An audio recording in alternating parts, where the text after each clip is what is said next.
माननीय गोपाळ शेट्टीजी यांनी जो मुद्दा मुंबई वासियांच्या वतीने मांडलेला आहे तो अतिशय स्तुत्य, योग्य आणि आवश्यक आहे.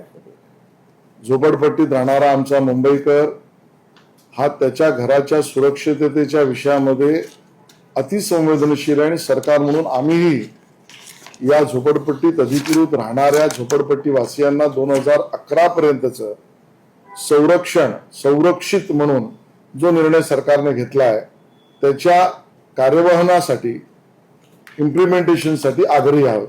आणि म्हणून या विषयावर मांडलेला जो 1962च्या डेटम लाईनला बदल करून 2011 पर्यंतच्या संरक्षित झोपडपट्टी वासियांना केलेल्या निर्णयानुसार ती डेटम लाईन, ती अधिकृत संरक्षणाची भूमिका सरकारने घ्यावी अशी मागणी आहे. सरकार सकारात्मक आहे. या नवरात्रीच्या आधी या विषयातील संबंधित अधिकाऱ्यांशी बैठक घेऊन तो निर्णय सकारात्मक सरकार करेल. बहुत बढ़िया.